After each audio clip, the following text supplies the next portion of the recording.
Larry, Frank, what up, buddy? how's it going? Where are you? I locked myself in my movie room because all the dogs will go crazy. So it's got that dark, ominous lighting. It's like you're in the Bat Cave. Yeah, I like it. That's better than the movie room. I'm gonna use Batcave from now on. There you go. There you go, man. Thank you so much for taking the time to do this with me. I really, really, really appreciate it. Yeah, thanks for asking me to do it. It's something that I've only been able to really speak with our staff and a handful of other people about, but I think it's awesome to have other platforms to be able to discuss it and give different points of view. Yeah, I mean, I followed you for so long, and I think we originally met through Facebook, and just the things that you share just in your general life and your come up and all these different things have helped me immensely. And I just think that the more people that can hear your story, where you're at, how you handle things, your daily mindset, all that stuff, I think that you have nothing but positive things to offer people. So I'm going to spread this out as much as I possibly can, because I think you have a tremendous, tremendous amount of things to offer people. Awesome. Thank you so much for saying that. I mean, that's a big reason why I share a lot was kind of when I had met or become friends with you on Facebook, I had started sharing more. But for a long time, I just kind of kept my head down and just focused on work. And then I started to realize that when I was younger, before social media, I don't want to date myself too much, but there definitely wasn't social media.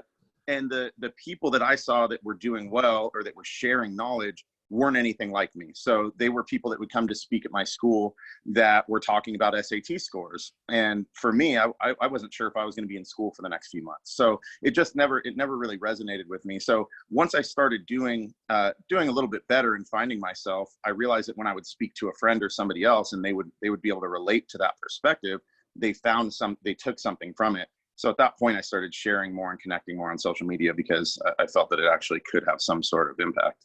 Big time. I mean, just for me personally, and I'll get into that in a minute, but I mean, how would you introduce yourself to everybody here? Like, what would you say? Like, who is Larry and what do you do? Because I know when I first met you and where you're at now, it is such an amazing, drastic, because I think I knew you when you had like one gym. Yeah. And now you have this franchise business that is just, it's crazy. Yeah. I mean, the way I explain myself isn't very good because anytime anybody meets me, they ask what I do, and I say I'm a trainer. And so, they're always, after a little while, they're like, wow, we didn't realize that you had all this. So I'm not real good at the formal introduction of it normally. My voicemail, if you call it, still says, hey, I might be with a client training. So, but yeah, I mean, now is, we're a 3-time Inc. 5000 company. We were said to be the 3rd fastest growing privately held company in all of Los Angeles. We have locations from Texas to Las Vegas, all through California to Florida.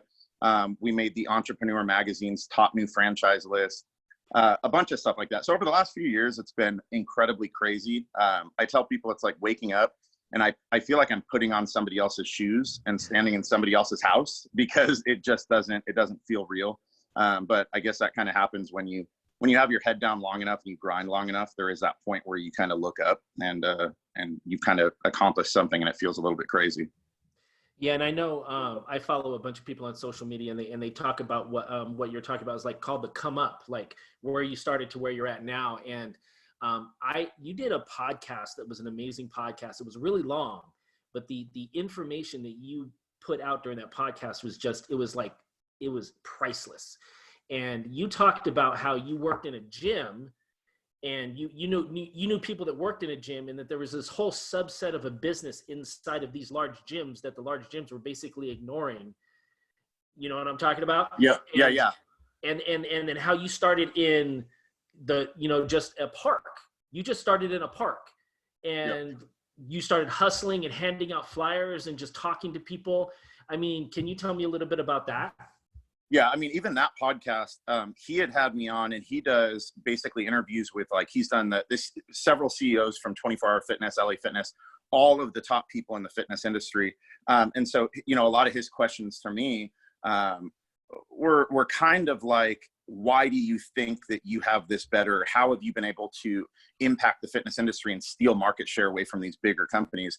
And what I was telling them was, it's like a lot of businesses, you look at how Netflix came along, or how a lot of these companies come along, is a lot of these businesses focus on preservation of their current business model as opposed to what the true customer or client wants, or what the advancements are to allow them to better provide a service. And that was me the whole time. Was I started in fitness at 16 years old as a personal trainer at 24 Hour Fitness. I did that because I was diagnosed with rheumatoid arthritis and Raynaud's, which is a circulatory disorder. And as a guy that doesn't like to listen, the doctor told me you'll never exercise. So what I did is I went in the garage, and for the first time I picked up a set of rusty old weights that my dad had. And I did exactly what I was told not to do. And through some trial and error, I noticed that my flare-ups went away and I started to feel better, and I just fell in love with fitness. On top of that, I really loved the ability to shape your body, and the other things it provided. It just was really interesting to me. So the kid that didn't like school was never the first one to raise his hand. I found myself picking up books and reading books on this subject when you couldn't get me to read a book on anything else. And I just truly loved what fitness had to offer. So at 16 years old, I was just dropping out of high school. I was living on my own with grown adults in East Side Lancaster, in a rough area. And I had to use a fake ID to get my first job at 24 Hour Fitness, because at that time you had to be 18 years old. So other guys are using this fake ID to go out and meet girls at the club, and here I am using it to get a job as a trainer. I'm pretty sure I still used it for to meet a few girls too, but mainly it was mainly for the job. And so that's kind of how it started. And it just every spot that I worked at, all they cared about was how many supplements you sold somebody, how many packages you sold. And today, here I am. I will not say that the numbers don't matter. At any business, you have to reach certain goals. But what I realized was what you were providing, if you provided enough value to people, you had to focus so much less on that bottom line. You had to focus so much less on the sales, because they came a lot more naturally. And that's really what drove me to do this, is none of them would do that. They wouldn't focus one meeting on a client's results. They wouldn't focus one meeting on how we could enhance the experience for the member. And when I say not one meeting, I mean that very literally. Out of all the years that I managed and trained in every department of every gym that I ever worked at, I never had one meeting that was focused on the clients or the customers, ever. And so it just made me say, screw it, I'm going to go out. I have no funding, no education, no idea what I'm doing. And I just went to a park, took my mom was my first client with my wife, my now wife.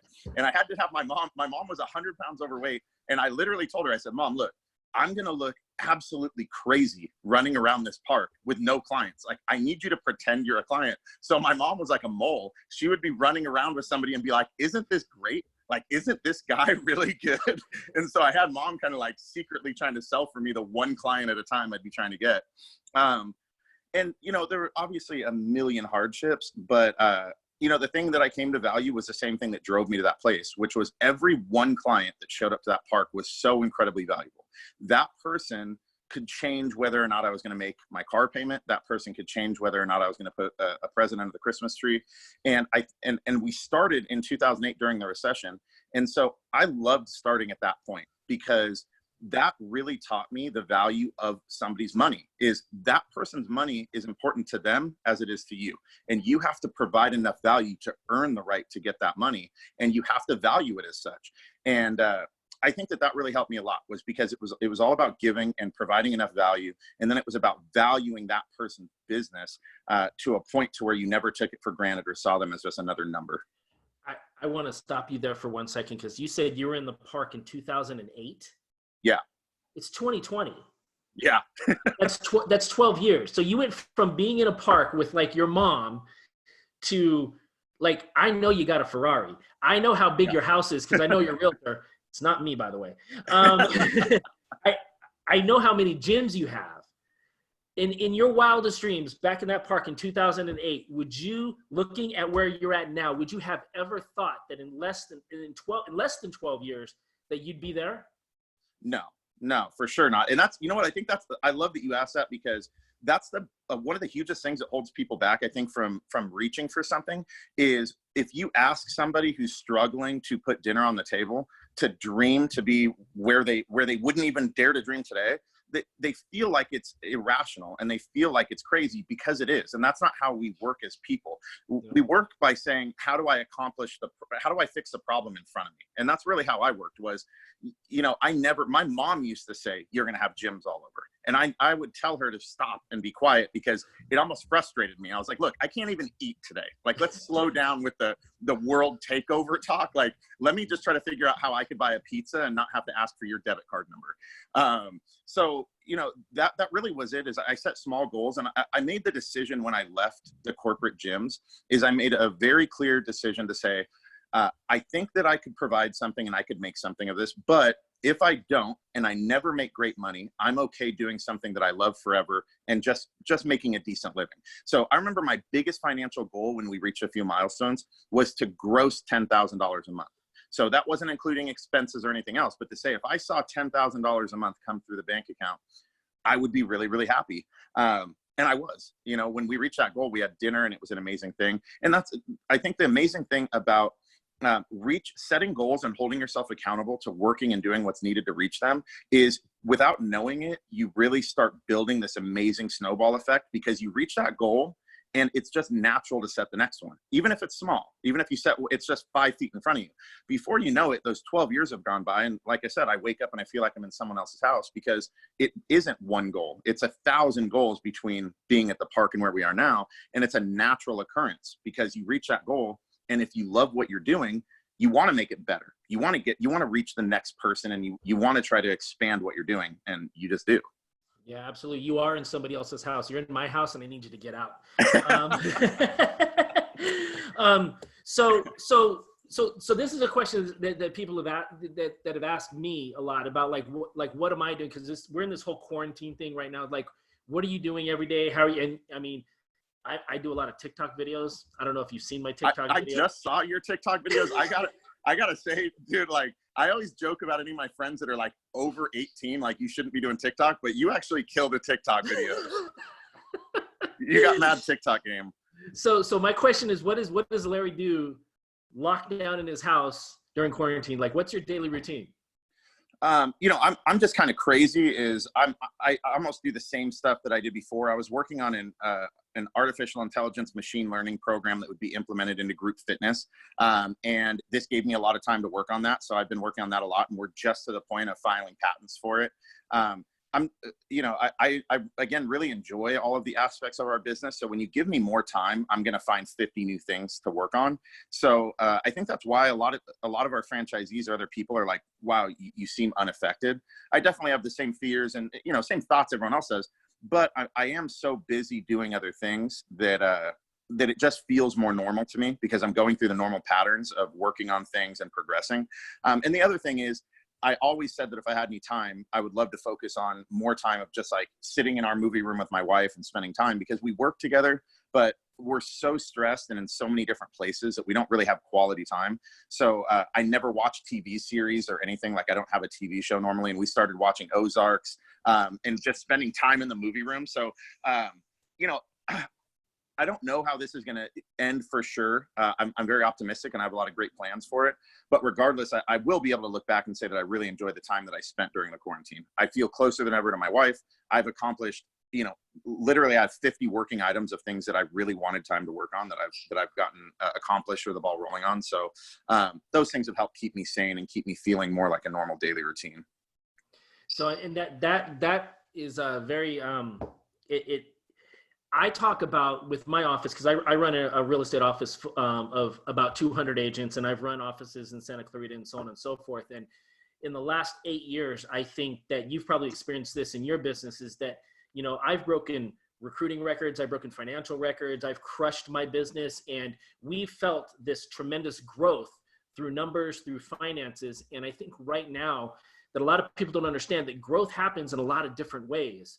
So being stuck at home, the financial growth and the numbers growth are being put on hold right now. But right now, I'm seeing the opportunity to grow as a person, to grow mentally, to grow with your family, and growth happens in different ways. And so it sounds like you are embracing that as well. And that's what I'm trying to educate all my agents and all the people around me. It's like, you need to not focus on one aspect of growth, because that aspect of growth will not happen if you don't have the other, because you have to be uncomfortable to grow. And you have to grow as a person first before you can grow in other ways. Yeah, I mean, obviously, there's a good reason why you lead so many different people. You know, the advice you're giving is awesome. And what I love about it is there's a lot of people saying one part to the equation now, but it leaves a lot of other people feeling like they're missing the rest, which is you need to take this time to accomplish all of these things, or you need to take this time to do this or that. And so, we have a page of 3,000 of our clients that do the live streaming workouts with us. And I try to contribute to them more than just fitness and try to give them mindset and kind of give them a little direction during this time. And that's what I actually just hit on this morning, was telling them, I had them all put a post or a comment under one of my posts that were saying something positive they took from this. Now, not something that they accomplished or something that was constructive, as far as financially. And there were a lot of those things spread out. People saying that I've practiced patience and that I've spent more time with my kids, or that I got back to a regular routine of daily cooking meals as a family that we haven't done in over 10 years. And so what I was trying to show them is those things are massive accomplishments, because like you said, is the foundation of where you're trying to go is built on more things than what's on paper. It's not just the amount of services that you offer or the amount of sales that you had last month. It's where's your headspace? How happy are you and productive are you as an overall individual, as a person? And this is an amazing time to do that. I am the most happy and most dangerous person in the room when I feel really good with my family, when I feel really good with my wife. When all of those things are firing, I'm a very dangerous person. But this time it has allowed me to focus on that. And if I hadn't, and just focus on the business aspects, I think I would have missed out on a lot that I could have taken from this.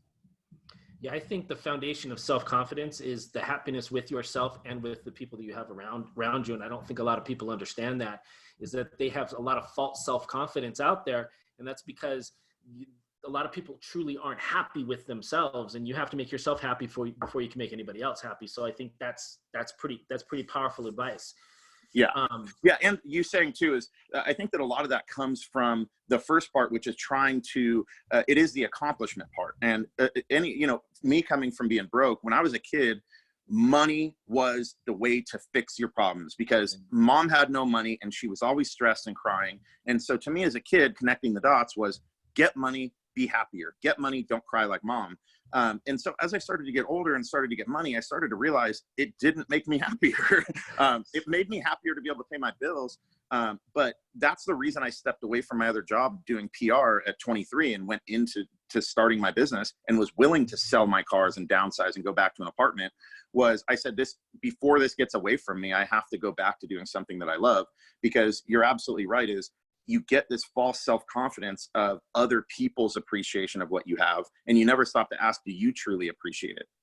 And I think this is that time to really stop and do that and say, what are the things I want to fix in my life? Not what are the things that I should be fixing, but what are the things that I would like to see come out of this? Is it a month of rest and relaxation to be less stressed? Is it more time with the kids or whatever? And yeah, I think to your point is it's definitely fixes that false confidence when you're focusing on the things that truly make you happy.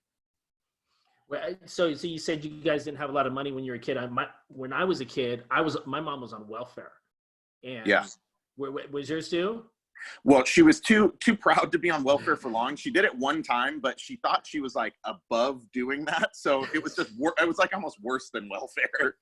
What's funny though, is I didn't even know that. Like, I didn't realize that where we were then until I got older. And we got these big blocks of government cheese, and like, that's usually a joke, but those are like the most awesome things that I ever had when I was a kid. I remember that. And it's just, it's just crazy. So a lot of people are like just stuck in their house, and I'm seeing just crazy. Like I call all my agents, I talk to all my agents and everything. So if somebody wants to like work out, and like, what advice would you give people that like, because I know, actually, I want to pull this back a little bit. You did a little rant on Facebook that I really appreciated about gyms that were still charging people. And I think the day after that, my gym hit my credit card, and I was like, what is that shit? Like, what is that? Right. Like, are you serious right now? Like $120. And I'm like, and then I'm messaging them. I'm like, hey, can we put this on hold? Blah, blah, blah. And I got crickets. And I'm like, which, me is I never, I really, really, really believe in utilizing social media for education and positivity. Save the rants and your bullshit for yourself. And I don't think that it's a great platform to share negativity, but I do think there's a time where something perceived as negative can be educational and can be waking people up to an issue that there is. So I very, very rarely do that, but that was one of those times where I did. And the reason why is because, I know that we're all in a really hard spot, and you know, we all want self-preservation, but everybody right now is saying this time will make us or break us. Look, the reality is we already are who we are. This time is exposing us. The stuff that made us who we are is already past. This moment now is what's lifting up the veil and showing who we truly are. You can't hide from it anymore. So all your bullshit about who you are, who you care for, who your family is, are they now? Are you taking toilet paper from them, or are you making sure they have some? And this was a time where I was really disappointed, because our industry, especially the smaller gyms like that we are in, always talk about family, the culture, how they care about the people. And they disappointed me greatly, because when the moment came for me to make a decision when we were closing our doors, there wasn't 1 second. I was driving in from another state. I got the phone call that there's going to be a lockdown, and we were told, you know, and basically I said, look, you've got like maybe 5 minutes for us to compose all this and send it out to the franchisees by midnight. And is this going to be company wide? Is this just going to be location specific that's susceptible to this? And so I thought for, 30 seconds on the phone. I said, you know what, for the safety of our employees and everybody else, we don't know what this is. We're going to close every location. We're going to freeze every membership. Anybody that's already paid in the last X amount of days is going to get full credit towards their membership when we open. So they're not going to lose any days. These were all very common sense things. They came on the fly. We rolled it out and it was done. And the reason why it was common sense is because charging somebody for something that they can't use simply because you need the money is always the wrong thing to do and never makes any sense. And it really pissed me off that so many people were making excuses for those people, saying, well, my gym is struggling. Dude, so are you. You probably don't have a job. There's all these other people don't have jobs. So why is it okay for me to take your money because I'm struggling when I know you're all in an epidemic and struggling too? It's my job as the person who cares for you to do what's right by you. And then I figure out my own financial situation. That's the way I explained it to my franchisees, to my staff. They all were 110% on board. There wasn't one of my franchisees, which I'm very proud of. We all, having franchisees, we butt heads on certain issues. I told every one of them, you're closing your doors by midnight tonight with a few hours notice, and you're not going to collect $1 in dues. And while I don't always see eye to eye with all my franchisees, they all started this business for the right reason, and not one of them argued with me. They all said that's the right decision. And so, it really upset me to see people to this day still charging these members. And the only thing I wanted people to see is, if you're going somewhere because you want people to care about you, then this is your time to wake up and see who truly cares. Because these people, when it comes down to it, when it's you or them, they're taking your money even if you don't have a job, and then they're shutting off the call center, and they're doing nothing to help anybody. So yeah, somebody that came into this business because of passion and helping people, regardless of the level of my business and understanding numbers, I just think that there's never a right time to do something like that. Yeah, and you're absolutely right. One of my favorite quotes, I think it came from Gary Vaynerchuk, I'm not sure, but he's like, adversity introduces you to yourself. Yep. 100%. And the fact that, I don't want to keep going back to this, is you started your business in 2008. You started in a recession, and it's just like, that says a lot about where you're at today, because I think, and I'm seeing, because with like a month and a half ago, when all this started rolling, I pulled my mortgage people back and I said, listen, there's something happening here that nobody's paying attention to. It's like, if everybody's getting shut down and everybody's not paying their bills and all this is happening, I go, there's over $1 trillion in equity in the United States. I said, all of that's going to start getting eaten up. People start doing forbearances. I said, we're going to have a housing crisis here and nobody's paying attention to it. And it's just like, I saw the opportunity for fear, but I also saw the opportunity for opportunity, because there is going to be a tremendous amount of growth that comes out of this. And I think one of our leadership in our company said it's going to be like, we're pulling the bow back and we're going to let it go when all this is over. And there's going to create an amazing amount of opportunity in our life. It's just going to be different. Right. And two things to your point is the ability, even though I started in the recession, you had mentioned you came up from in hard times as well when you were younger. And I think that really creates a certain eye for opportunity. When you don't have any and you realize that they don't come along very often, you're one of those people the people that I always talk to go, hey, I see you. You saw that when I did, and that was way early. Those people usually, they were brought up hard, and they realize that if you want something out of life, you have to realize that opportunity rarely ever knocks on the door. Most of the time you got to go chase it down. And if it does, you better be able to see it coming and be prepared for what you're going to say when you open the door. And so for us, is we were the day that we locked down, we had launched our live streaming because I'd already been working on it weeks before. So I saw as this was happening, I'm not a conspiracy theorist or anything, but I saw the possibility of a lockdown when everyone else was saying it was crazy. I'm like, it very well may be. But if it happens, I'm going to be ready to push the button on this live streaming workout. And so everyone was shocked. They're like, this just got announced and you already are offering these live streaming workouts. I'm like, well, because for 2 weeks we've been working on this.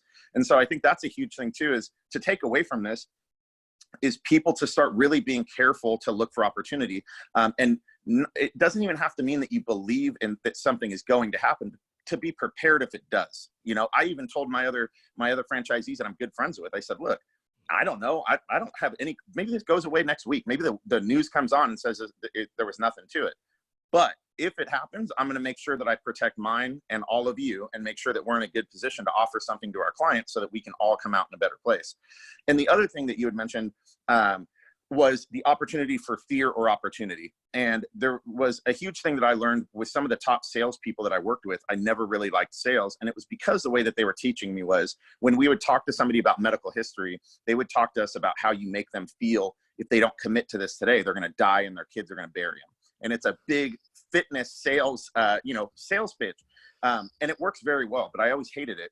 And so I wrote our sales manual in a completely opposite direction, which is giving them a high five and saying, congratulations on being here today to try to figure out a way to fix it.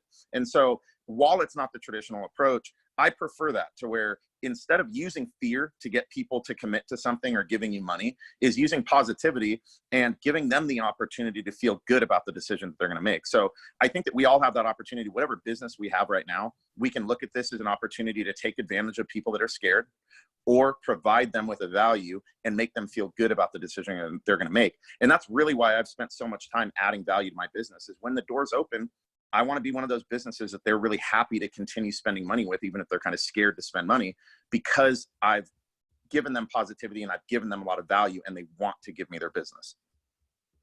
That's amazing. And I think, a lot of people want to be associated with business owners that have that type of mindset. I mean, what makes you so special though, to do everything that you're doing, to come from where you came to where you're at? I have this theory that, everybody's like, that person's special, or that person had this or that. I believe that everybody on this planet is ordinary until they make the decision to do otherwise. It's like, I have this thing called the Ordinary Project. And it's just like, everybody's ordinary. There's nobody special. It's like, you get to decide when you want to be extraordinary. And, like that guy in the park, like, what made you special in that park? Yeah. The funny thing is I say a lot of the same thing, because now I get asked that a lot. 12 years ago, there were very few people asking what makes you special other than my mom. Mom would say you're special. But the funny thing is, one of my franchisees in Florida, he has the whole Florida region. He was one of my best friends in high school. And we talk about it now a lot because in high school, there was a whole group of people talking at a party and I wasn't there. And they all talked about who they thought was going to be most successful out of our class. They all named all these different people. And he ended up naming me. And the whole rest of the party was spent with them making fun of him for even suggesting me. And that was like the whole party was just like, how stupid could you be? And so what I always say is, there's something extraordinary about everybody. And most of the time they are the last one to see it. And the way that they find it is by finding a combination of what they were born, what talents they were born with, and what things that they're passionate about. If you can find a combination of those two things, you start to see it. But you'll notice that is there's always that something about somebody that you're friends with that you're like, it's extraordinary. It's an extraordinary thing about them. Now, it just might be that thing that's because they're your friend, but there is a way in life to apply that to something, whether it's they're that social butterfly and maybe they find a niche in marketing or sales or public relations, how they connect to people. It's really trying to figure out what is that you were born with that you're really good at, that thing that people see in you, even if you don't necessarily see it yet. And that thing that you really want to wake up in the morning and do, because a lot of people say you don't have to be passionate about what you do to be successful. And I agree with that. I have friends that do not love what they do and they make money. But I always say, if I took that same guy who makes money now and is successful, and he applied that same work ethic to what he's passionate about, he'd be 10 times more successful. So yeah, I think that what makes somebody special is already kind of there. It's a matter of finding it. And then for me was the resilience. That's the one thing I tell people. I wasn't the first one to raise my hand in class. I'm really, really fucking tough to kill. And so, when you can I just get my ass kicked every day, and people joke, and they literally, my friends will hashtag Larry Luck. Everybody says, how are you so lucky? And anyone that knows me goes, he is not lucky. If anything can go wrong, it goes wrong. And everyone's amazed. Like, all my close friends are like, what's more amazing is that you've made it this far with everything going wrong. I'm just very resilient. And when I want something, I'm like a dog with a bone, and I'll just get the crap kicked out of me day in and day out until I get it. So I would say that would be the special sauce. I wish it were that I was really tall, dark, and handsome, or had something other that was really cool. But it really, when I look at all the things that I'm really honest with myself, I think I'm a fairly intelligent guy, and there's other things that are fairly good. Nothing extraordinary though. But the one thing that really has held me out has been that when I want something, I'm just resilient, and I'll just take the pain until I get there. And I think that a lot of this comes back to what I think that a lot of people's, your success, my success, and a lot of people that are successful, the one thing that separates everybody and that actually makes the difference is mindset. And I can't actually even create, mindset, and then it's like work ethic, and then there's all these things that come after it. But if you don't have the mindset in the beginning, to almost be dumb enough to think that you can do something that everybody else thinks you can do. If you're that dumb to say, I'm so stupid, I think I can do that, and then you just go forward and you do it. Yep. That's the hugest thing. Is I tell people all the time is, yes, you should do research, you should spend your time, you do your due diligence, but really at the end of the day is, I tell everybody most of my greatest accomplishments started with me saying, fuck it. And I just, that's it. Everyone goes, I don't know. And you know what? Everyone starts complicating it, and there's marker boards out and spreadsheets. And when I feel it and it's something I think I can get done, I just say, fuck it. And I just tell everybody go. And a lot of the company honestly doesn't like me for it. They feel that I roll things out quickly. I'm always trying to do things. But when they look back, they're always happy, because they're like, wow, this changed our business for the better. And I agree with you, is you have to have that mindset and that confidence in yourself that just because you don't know how to do it today doesn't mean that you aren't willing to put in the work, and you don't have the ability to figure it out tomorrow. And that's just such an important thing, because people that would sit down today and go, why would I open this shop or this type of business? I love it, and I think that I have those skills, but I don't know what it entails. Figure it out. Willingness to fail. Yeah. Figure it out for the next day or week or whatever. And then once you figured out that much of it, that'll get you started. Now, while you've got it started, figure out what you got to do the next step. Now is, we've got over a dozen pieces of patented fitness equipment. And there are very few businesses in the world that have ever patented fitness equipment. If you look for actual fitness equipment patents, they're very limited. And I don't have an engineering degree. I literally still have the envelopes that I sketched them out on. And then I thought to myself, now I got this, how does this get to the next step? And so that really is just how it works, is be willing to express what you're thinking or feeling or think would bring value, and get it onto paper or get it into somebody else's head, and then start to see, how does that evolve to now what's step 2? And there might be 6,000 steps, but start with 1 and just go to step 2, and have the bravery and the willingness to fail, like you said, and just start with that first step, and you'll be surprised how it evolves. Yeah. And so like, if you fast forward everything to today, I know my office, I have 13,000 square foot real estate office that is 100% shut down. I'm negotiating with my landlord. I have 200 agents that I'm actually, like, to the gym concept is like, I said, you know what, you guys don't pay your rent. Don't pay your office rent. I don't want any of your money. Do what you, and I'm like doing videos and webinars on like how to remargin your business, how to remargin your finances, and doing all of these different things. Like in your business with what you have going on, you built all this up since 2008. Like, what are you telling your business partners and your clients, and like, where are you at right now, and where do you see this going in the future? Yeah, obviously some of the same things that everyone's talking about, which is you have to figure out how you're going to reduce your overhead, or how you're going to, a lot of those same practical business applications. Obviously, I'm talking to our businesses about. I'm talking about them now. I've had them all cross training on every area of their business to make sure that they're capable to step in to reduce overhead, so they could fill whatever shoes we think they should be filling. A lot of that kind of stuff. But a few of the things that I don't see hit on enough, or kind of what we hit on earlier, which is providing more value, because again, I do think that there are going to be people that obviously lose their job and they just eliminate all of these things completely. There's going to be people whose wife or husband lost their job. There's all that kind of collateral damage. But there's the other group that people aren't really thinking about, which are the people that haven't been directly affected by that, but are still scared to spend money. And they're still worried about what is to come. Is the other shoe going to drop? And what's this going to be? Those people are all going to be in a place where they're going to sit down and look at all the things they spend money on, and they're going to choose what gets to stay. And so what I think a lot of business owners have to do right now is, while you're trying to eliminate what you're spending money on, be very careful at asking how much value does that provide to the customer or the client? Because if you eliminate that, you could easily be putting yourself on the cutting block unknowingly. So be very careful with that. And at the same time, ask how many different ways you can add value without necessarily spending money or putting yourself in a harder financial position.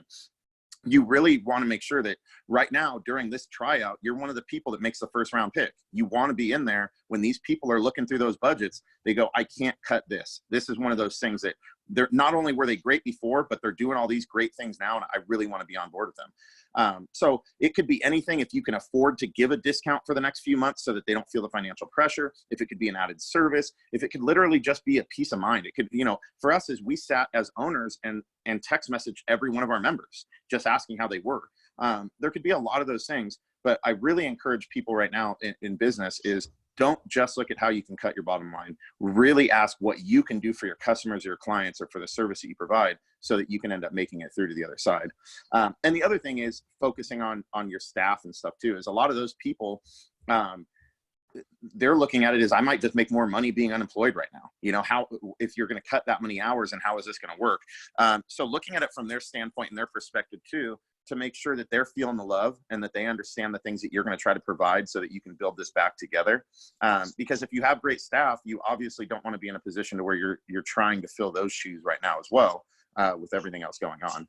So those are kind of the things we're doing. Like I said, the traditional stuff, cutting unneeded expenses, reformatting our business, seeing how we can provide our live streaming workouts continuously after this, so that the members can continue to benefit from those. But yeah, the main thing that I would say that I don't hear enough people talking about is adding more value. Have you read Gary Vaynerchuk's book, Crush It? No. So that was one of my, so I started reading a book a month, and I started that back in like 2010. And he was one of the first books that I read. And he did the one thing that chapter 11 was one word. And it's the one thing that you're talking about in your business that I think is the most powerful thing. And it's how I recruit agents. It's how I retain agents. And he said, chapter 11, care. That's it. Just one word, care. And he moved on to chapter 12. And I was like, that is amazing and not amazing all at the same time. It's because that should be natural, that's what you should do. And I think if I had to attribute anything to your success, is that you actually cared about what you did, and you cared about the people you did it with, and you cared about the people who bought into what you did, and you did everything you can to provide value for them. And to me, that's one of the reasons why you're so successful. It's like, you have no reason to be on a video call with me right now. It's just like, you have this special thing about you that, people see that you care. And I think that's really, really super important. I appreciate it. Yeah. I mean, it's funny that you mention it, because during our franchise training, it comes up on the slideshow and it says, giving a shit matters. And so it's very not politically correct, but I literally go through the franchise training where I tell them that whether or not you're one of those feel good type of people, whether you like to equate it to finances or anything else, I try to explain to them that while it should come from a genuine place, it needs to come from somewhere, because in this day of social media and everything else, you will be exposed for who you are eventually. The bigger you get, or the more successful you get, who you want to be or want people to see you as, the old days are over, where you can do one newspaper article and they write up a puff piece on you. Now you're exposed in every way. If you really want to be seen as somebody who gives a shit, step up and give a shit, do something. And so the greatest things that we've had from our business came from, this was a couple months ago. We had a guy that came out to interview from Florida with the guy who owns all of our franchises in San Diego. So he flew out there, interviewed to be a trainer. Our owner of all the franchises picked him up from the airport. He was super surprised. Like, this dude, I thought I was interviewing with a GM, and the owner of all the franchises picked me up, spent the whole weekend with him. The guy ended up loving it so much, he relocated with one suitcase to a hotel room to be a trainer. And then I came out to do a big training that we had there, and I hadn't met him. I didn't know who he was. And I met him, and he was the nicest guy. He was running out on the street to talk to people about hardcore fitness. That while we were in the meeting, he's out there running. He's just like, he was so enthusiastic about it. And when we left, I was talking to my sister, who does a lot of operations for us. And I said, man, I really love this dude. His energy was so good. He was so positive. He spent so much time with each one of these new prospective members. He really took the time to get to know them and their goals. And she said, yeah, it's crazy. He has no money and messed up on his paycheck. So the payroll company didn't pay him, and he's out of money for the next 2 weeks. So I hit up our franchise owner and said, hey, give this dude $2,000 and just to get him by, and you don't have to tell him who it's from or whatever, just give him the money. And so our franchise owner gave it to him, and the dude was so appreciative that for weeks he was hounding him, asking who gave it to him. And he finally told him that it was me. And now, without me trying to get any press for it, without our franchise, our franchisor wasn't posting that he was doing these nice things and driving him around town. This dude has spent months telling everybody how this is the best company in the world and look at all these things we did. And the reality is, when you do something without expecting anything in return, or you don't ask for it, people want to give back. It's that law of reciprocation. They go, you helped me. I want to tell the world that this is a good company. So I do think in times like this, the people that are charging people that shouldn't be are going to be noticed for it. But the people that go out that extra mile to do the right thing and still care for their members and text them and do those kind of things, they're also going to be noticed. So you have an opportunity right now. Is what side of the fence are you going to be on? 100%. So as everybody's sitting at home and we're all sitting on the couch eating ice cream and doing TikTok videos, like what advice, what health, what workout and diet advice would you give people right now that are just like, it's easy to go for a run around the block, and it's also easy to sit on the couch and do nothing? Yeah, I mean, we'll be honest, the two biggest obstacles right now are accountability and the food. So I can get it, anybody could go online and find a workout right now. They could find it. Now it's a matter of, are you going to do it, and are you going to eat a cake afterwards? So what I try to tell people is, at this moment, we fear a little bit less the initial fear that the grocery stores were going to close and we weren't going to have food. So if you don't have to buy, 7 million boxes of macaroni and cheese, don't do that. Try to get rid of that temptation a little bit. So like I had done for our peoples, I have the big storage, like trash cans that are for like our earthquake kits. I put all my bad food in there and taped it up and had it in the garage. Just said, look, this is out of sight, out of mind, and it prevents me from snacking on it. So if you can eliminate some of those temptations, that's going to be good. The other thing is accountability. Whatever workout you do, try to do Zoom, try to do something else with somebody that you want to work out with. So I've got some of my clients where I pair them up. They do our live streaming workouts, but again, just having access to a workout doesn't do it if you don't actually do it. So what they do is they commit to a time where they Zoom each other. They can see each other. They have to meet at that time to see the class, and they can see each other working hard. They're not there drinking their coffee, just typing what a good workout. So that would be my suggestion is, honestly, there's a lot of different workouts that are good, some that are better than others, diets that are better than others. But at this moment, if you can eliminate some of that temptation and put better foods in front of you, and if you can do a workout that you can be accountable to with somebody else, you're going to find much better success. So my question to you is, how do I come out of this quarantine looking like you? Oh yeah. I mean, right now I definitely don't look as I normally do. Is that why you're in a dark room? Yeah, that's why. I didn't want to say it. It really is. This isn't the movie room. This is my room of shame. But when we started the quarantine, I actually was enjoying the downtime, and I was pounding pizza all day. I gained 10 pounds the first week. So when we started a 30-day quarantine challenge with all of our live stream members, so we've got like 3,000 people doing it. And I promised them I would do it with them. So the first week I lost 10 pounds. The next week I struggled, didn't lose any weight. Now this week I'll probably have lost like 5 pounds. So I'll probably come out in decent shape. But the reason I'm giving the advice is because that's what's worked for me, is the accountability of me knowing that I'm having to post a picture of the scale for them every week makes me really not want to disappoint them. And that's the same aspect as if you guys find somebody else that you're going to do that with, you're going to think twice. If you want to go grab the Oreos, you're like, man, Mike's really going to be disappointed in me when we send each other our scale numbers next week. So if you can find something like that, it definitely makes you think twice. That's too funny. So if somebody wants to connect with you and do online workouts with your gym, how do they connect with you, and how do you make that happen? Yeah, so they could just go to hardcorefitnessinc.com, hardcorefitnessbootcamp.com. If you just Google Hardcore Fitness, Hardcore Fitness Bootcamp, any of our websites come up to different specific locations. You just sign up through the website, and it'll take you to our Facebook page, which is hardcore fitness live stream team. And so we all stay on there. We have individual location teams. So even if you're not a part of our gym, whatever city you're in, we'll add you to that city group. So you have those subset teams in there that do extra things as well. So yeah, it's $19.99 a month, and we have diets on there. We do weekly challenges where we give away prizes. So we'll post up little 2-minute workout challenges. Whoever participates will be in for a raffle for protein powder, other things. So we do a bunch of stuff just to try to keep people active. So it's a fun deal, and it's one solution that people could consider. That's awesome. That's awesome. I would love to talk to you. You and I could probably talk all day if we wanted to, but forever. I know you have things to do. I got a dog running around upstairs that's barking its head off right now. But I just want to thank you so much for this time. I really, really, really appreciate it. Is there anything you wanted to say before we wrap everything up? No, thanks for having me on. And yeah, definitely let's try to do something again later, and we'll hit on some other stuff. Like you said, I'm sure we could talk forever. So absolutely. Thank you so much, man. And if you guys need anything, your family needs anything, feel free to reach out. I hope everything's going well. And, thank you again. Awesome. Thanks, Frank. Have a good one over there. You too. Bye-bye.